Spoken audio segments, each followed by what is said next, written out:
the murder of Madison Mogen, how do you plead guilty or not guilty? Guilty. For the murder of Kaylee Goncalves, how do you plead guilty or not guilty? Guilty. The murder of Xana Kernodle, a human being, how do you plead guilty or not guilty? Guilty. The murder of Ethan Chapin, a human being, how do you plead guilty or not guilty? A man guilty? who admitted Guilty. killing 4 college students is now claiming he should never have pleaded guilty. Bryan Kohberger accepted responsibility for the murders to avoid the death penalty and was sentenced to spend the rest of his life behind bars.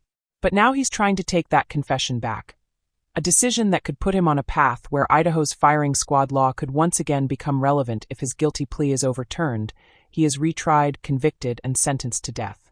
So why would someone risk everything after seemingly escaping execution? That's the question at the center of one of America's most shocking murder cases.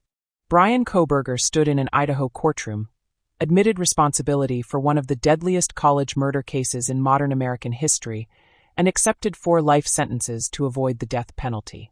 For the families of the victims, it was the closest thing to justice they believed they would ever receive. The case was over, or so they thought. Now Kohberger is asking the courts to let him take it all back. He claims he was pressured into pleading guilty, argues that important evidence was not properly disclosed before he entered his plea, and wants another chance to fight the charges. If his request were ever granted, the guilty plea that spared him from execution would disappear, and prosecutors could once again seek the death penalty. Under Idaho law, execution by firing squad is one of the legally authorized methods when the required legal conditions are met.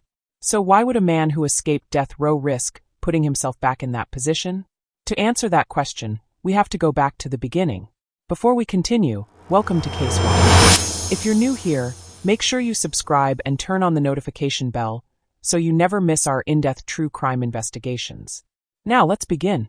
Long before the world knew his name, Bryan Christopher Kohberger was just another student with ambitious goals and an intense interest in understanding the criminal mind. Born on November 21, 1994, in Pennsylvania, Kohberger grew up in Albrightsville alongside his 2 older sisters. His father worked as a maintenance employee, while his mother spent years working in education. By most accounts, his childhood appeared ordinary. There were no obvious warning signs that would have predicted the events that would later make international headlines. Former classmates would eventually describe him as intelligent but socially awkward. Some remembered him as quiet and reserved, while others recalled that he struggled to fit in during high school. Several people who knew him said he was bullied because of his weight before undergoing a dramatic physical transformation during his late teenage years. During that same period, Kohberger reportedly battled heroin addiction. According to people who knew him, overcoming that addiction became one of the defining moments of his life. He returned to school determined to rebuild his future and devoted himself to academics. He first studied psychology before shifting his attention to criminal justice. Friends and professors described him as deeply interested in understanding why people commit violent crimes. His academic performance earned him admission to graduate school, where he completed a master's degree in criminal justice at DeSales University in Pennsylvania. While working toward that degree, Kohberger participated in research involving criminal investigations and forensic techniques. He also posted an online survey asking former offenders about their experiences committing crimes. Participants were asked how they selected victims, how they planned offenses, what they were thinking during the crime, and how they felt afterward. At the time, it seemed like the kind of research a criminology graduate student might conduct. No one imagined that only months later, investigators would be asking many of those same questions about him. In 2022, Kohberger moved nearly 2,500 miles across the country after being accepted into the PhD criminology program at Washington State University. He also began working as a teaching assistant, grading assignments and helping undergraduate students. The university was located in Pullman, Washington, a quiet college town separated from Moscow, Idaho, by less than a 15-minute drive. Students regularly traveled between the 2 communities without giving it a second thought. Just across the state line, another group of students was enjoying what they believed would be an ordinary college semester. Kaylee Goncalves had recently finished her studies and was preparing to move to Texas for a new career opportunity. Her friends described her as energetic, outgoing, and fiercely loyal to the people she loved. Madison Mogen had dreamed of building a successful career after graduation. She was known for her warm personality, infectious smile, and especially close friendship with Kaylee, whom she had known for years. Xana Kernodle balanced classes with a part-time job and was remembered by friends as kind, hardworking, and full of life. Her boyfriend, Ethan Chapin, was a freshman at the University of Idaho. One of 3 siblings born as triplets, Ethan was widely known for his positive attitude and close relationship with his family. The 4 young students shared something simple but precious. They were looking forward to the future. That future ended during the early morning hours of November 13, 2022. The evening before had unfolded like countless other Saturdays in Moscow. Football fans packed the town following the University of Idaho home game. Students gathered at parties, visited bars, and enjoyed a weekend before classes resumed. Kaylee Goncalves and Madison Mogen spent part of the evening downtown with friends before stopping at a popular food truck. Surveillance video later showed them laughing together as they waited for their order. It would become one of the last public recordings of them alive. Xana Kernodle and Ethan Chapin attended a fraternity party before returning to the King Road home later that night. By approximately 2 a.m., everyone had made it back to the house. Inside were 6 people. 4 would never leave alive. 2 would survive a night that would forever change their lives. Outside, Moscow appeared peaceful. Streets that had been crowded only hours earlier were growing quiet as students returned home and lights slowly went out across the neighborhood. What no one realized was that, according to prosecutors, a white Hyundai Elantra was driving through the area, making repeated passes near the King Road residence. Investigators would later conclude that these movements were anything but random. According to investigators, Bryan Kohberger's cell phone had been active during the early morning hours before it suddenly stopped reporting location data shortly before prosecutors believed the killings began. When it reconnected to the network later that morning, investigators alleged it was traveling away from Moscow. That digital trail, combined with surveillance footage and forensic evidence, would eventually become a key part of the prosecution's case. A little after 4 a.m., security cameras captured what investigators identified as a white Hyundai Elantra driving through the King Road neighborhood multiple times before eventually disappearing from view. What happened next inside the house was pieced together through forensic evidence, digital records, and the account of one of the surviving roommates. Because Kohberger pleaded guilty, there was never a public trial where investigators presented every detail before a jury. Even so, court records provide a timeline that investigators believe explains what happened. Prosecutors said the attacker entered the home through the sliding glass door at the back of the house. The first victims were believed to have been on the 3rd floor. Kaylee Goncalves and Madison Mogen were together in Madison's bedroom. Both young women were fatally stabbed during the attack. Near one of their bodies, investigators discovered a tan leather knife sheath. Although the knife itself was never recovered, that sheath would later become one of the most important pieces of evidence in the entire investigation. Investigators then believed the attacker moved downstairs. Xana Kernodle was still awake. Records later showed she had received a food delivery shortly before the attack and had been using TikTok only minutes before investigators believed the killings began. Somewhere during those moments, Ethan Chapin was also attacked inside Xana's bedroom. Both were killed before the attacker left the home.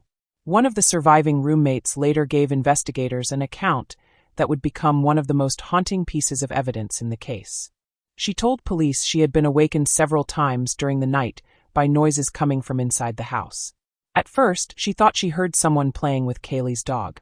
Later, she heard what sounded like crying coming from Xana's room, followed by a male voice saying something similar to, "It's okay, I'm going to help you." Concerned, she opened her bedroom door. The first time, she saw nothing unusual. She closed it again. Moments later, after hearing more sounds, she opened the door once more. This time, she saw a man dressed in black clothing walking toward the sliding glass door. She later described him as having bushy eyebrows and wearing a mask that covered part of his face. The man walked past her without speaking and left the house. Investigators later described her reaction as a frozen shock phase. She locked herself inside her room. Hours later, someone inside the home called 911. When officers arrived, they discovered one of the most devastating crime scenes Idaho had ever seen. News of the murders spread quickly. Students were terrified. Parents questioned whether it was safe to send their children back to campus. Rumors flooded social media. Countless people were falsely accused online as amateur detectives tried to solve the mystery before law enforcement could. Behind the scenes, however, investigators were quietly assembling a case. The knife sheath recovered at the crime scene became the first major breakthrough. Forensic scientists developed a DNA profile from the button snap on the sheath. At that point, they still didn't know whose DNA it was, but they believed it belonged to the person who had handled the sheath. Investigators also collected surveillance footage from homes and businesses throughout Moscow. Again and again, cameras captured what appeared to be the same white Hyundai Elantra traveling through the area around the time of the murders. Detectives publicly asked for help identifying the vehicle. Thousands of tips poured in from across the country.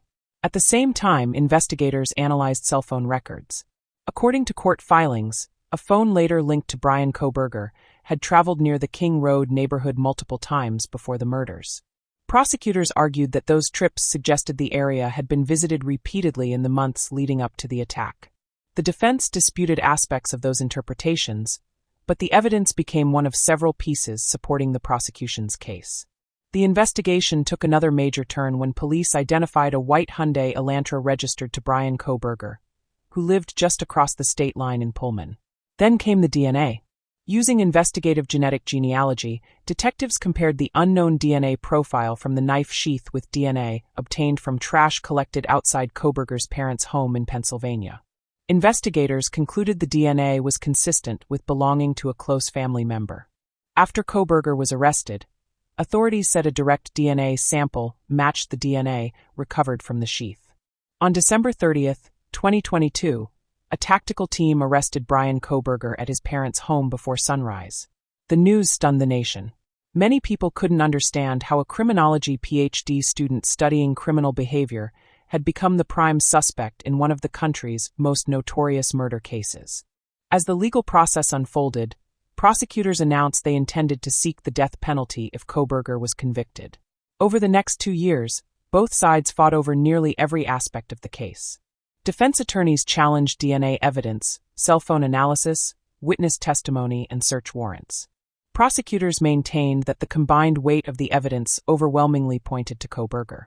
The case appeared destined for one of the most closely watched murder trials in decades. Instead, just weeks before that trial was expected to begin, everything changed. Bryan Kohberger agreed to plead guilty. In court, he admitted responsibility for the murders of Kaylee Goncalves, Madison Mogen, Xana Kernodle, and Ethan Chapin, as well as the burglary charge connected to the attack. In return, prosecutors agreed to remove the death penalty from the table. The agreement guaranteed that Kohberger would spend the rest of his life in prison without the possibility of parole. For some of the victims' families, the plea brought relief because it ensured he would never be free again. For others, it brought disappointment because there would be no trial, no public presentation of all the evidence, and no explanation for why the murders happened. When family members addressed the court during sentencing, they spoke about birthdays that would never be celebrated, graduations that would never happen, and futures that had been stolen forever. Despite hearing those emotional statements, Kohberger offered no public explanation for his actions. The motive remains one of the biggest unanswered questions in the case. Many believe that would be the final chapter. But in 2026, the story took another unexpected turn. Kohberger filed a petition asking the court to set aside his guilty plea. He claims he was pressured by his legal team into accepting the plea agreement because of the risk of receiving a death sentence if he went to trial. He also argues that important evidence was not properly disclosed before he entered his plea, and says he should now be allowed to challenge the case in court. A judge has appointed new counsel to represent him during those post-conviction proceedings. That appointment does not mean he has won a new trial. It simply means the legal process will move forward while the court reviews his claims. If the court denies his petition, Kohberger will remain in prison for the rest of his life. If the court were ever to grant it, the guilty plea could be erased, the convictions could be reopened, and prosecutors could once again pursue the case at trial. Depending on future court rulings and prosecutorial decisions, the death penalty could again become an issue. That possibility has reopened painful wounds for the families of the 4 victims, many of whom believed the legal battle had finally come to an end. Nearly 4 years after the murders shocked the nation, one question still lingers. Why did Bryan Kohberger do it? Despite admitting responsibility, he has never publicly explained his motive. Now, as he fights to undo the confession that once closed the case, the families of Kaylee Goncalves, Madison Mogen, Xana Kernodle, and Ethan Chapin are once again facing uncertainty. while the rest of the country watches to see whether one of America's most infamous murder cases is truly over or whether another chapter is still waiting to be written. Other If you photos found show a this different breakdown view of informative, the same room. let us know your thoughts in the comments. Do you think Bryan Kohberger should be allowed to withdraw his guilty plea, or should the convictions remain final? Thanks for watching Case Watch, and we'll see you in the next investigation.